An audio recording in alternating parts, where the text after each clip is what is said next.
you mentioned the parent kind of driving the kid, do this, do that. In that scenario, I sense tones of fear. It's all about not being a failure. It's not actually about love of your craft or what you enjoy. Pretty early in my science career, I learned that there are certain people who are just ambitious. They just like to win. And I used to joke around, it's not polite, but I used to go, we should all just tell that person that like the new cool thing is like trying to understand the biology of like, and I would say like feces or something. And they'd probably work on it. And they'd be like, yeah, it's like the greatest thing, because they actually don't care what they're working on. For them, it's just the hunt.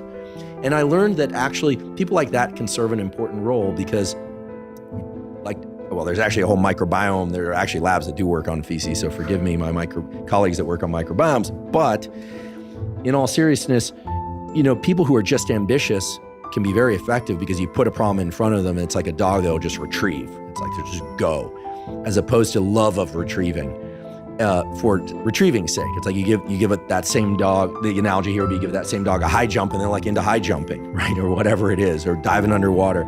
But I think of people more like animals and more like different dog species. Like we, as your case was with music, particular music and communities, or example of shopping for the pants and that experience of like the first time you tap into something that really feels kind of unique to you. You're like, there's something here. To be able to find work that includes that, but also is hard and also allows you to evolve over time. I mean, I think that's the real gift that I think most people are seeking.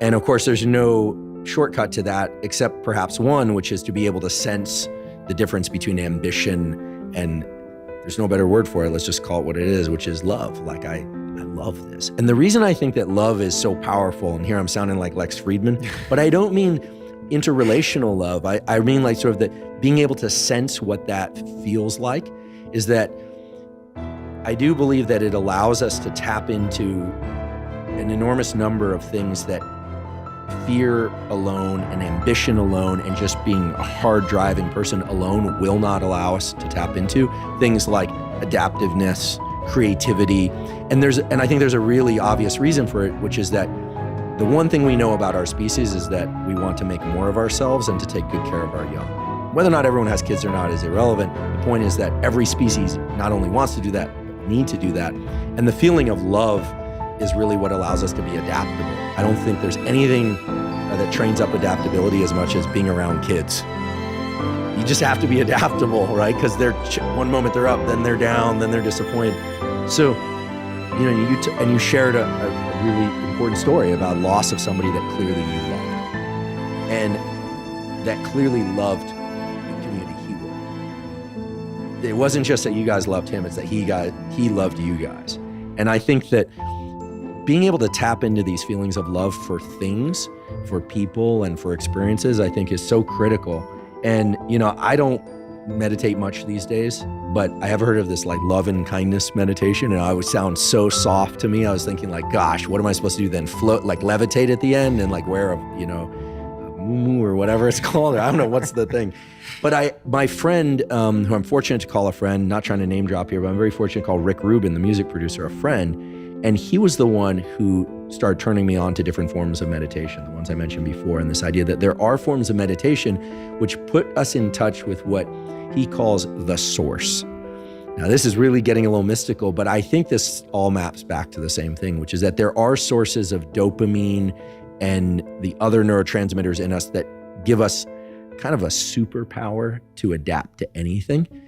And I think it's at least includes love, because that's the most adaptable emotion by definition because of what's required for evolution. So the question therefore is, in yourself and in your observation of people that you've worked with, did you ever sense that just being hard driving was it was great, but it was limiting? Like, did you ever sense that like by liking the people you work with, you could perform much better?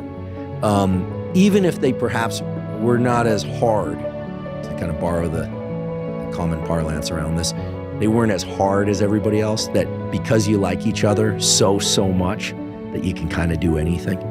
Well, if you have a team of 10 people and you all have a great relationship and you get along well, and you're going against my team and we all hate each other, and who's going to win?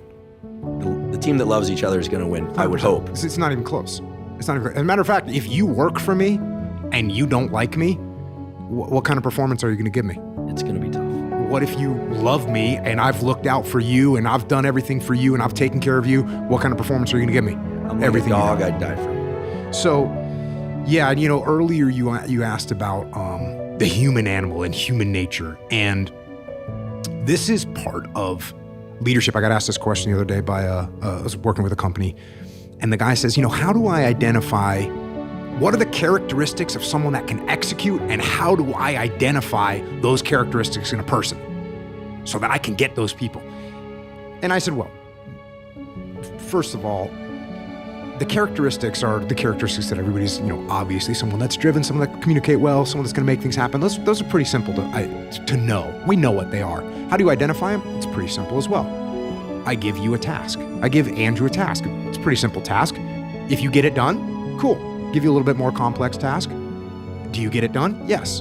I give the same task to Fred. He doesn't get it done. He comes back with a bunch of questions. He slow rolls it. He's got all kinds of excuses and problems. I give you an even more complex task. You come back, you get it done. And then I'm going to realize, okay, Andrew's the guy that makes things happen. He's a guy that can actually execute. And it's a little bit what you said. I mean, there's certain breeds of dogs, but even that is, they're not as different as human beings are, right? Like there are some, so now there are some guys. I've got Andrew who will make things happen. Here's the problem with Andrew. When I say, hey, Andrew, here's this nebulous idea that I have. Can you turn this into a reality? And you're like, where do I start? I'm not sure where you want me to go. Meanwhile, I gave it to the guy that didn't make anything happen with specific tasks that I gave him. And he comes back and says, you know, I say, hey, I got this nebulous idea. Can you see what he goes, oh yeah. And all of a sudden he takes it and he says, hey, I figured out a way to make this happen. So you might have someone that's very good at executing, but they're not very creative. I might have somebody that's very creative, but they're not very good at executing. So what do? I build a team where I've got Andrew and Fred, and they work together. And Fred comes up with good ideas, and we bring them to Andrew, and Andrew goes and executes them. So that's what we're doing from a leadership perspective, is we're letting people's nature execute, and we're putting people into roles where their nature is beneficial.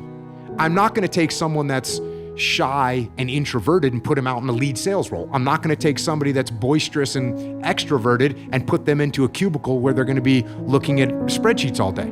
Clearly, I'm not going to do that.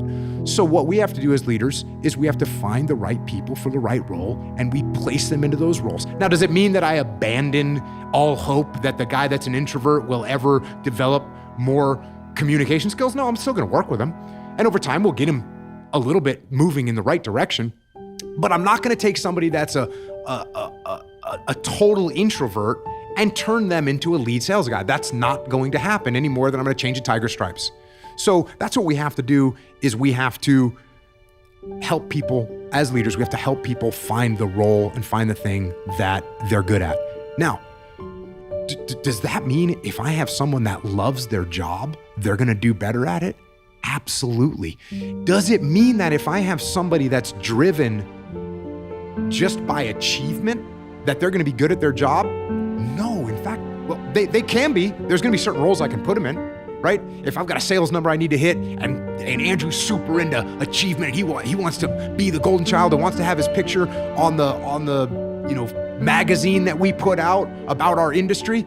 Cool. I can throw this task at you, and you're going to go and get it. The problem is, if there's something that's going to take more perseverance and the reward isn't that high, or it's a long-term goal, you're probably not the right guy for the job.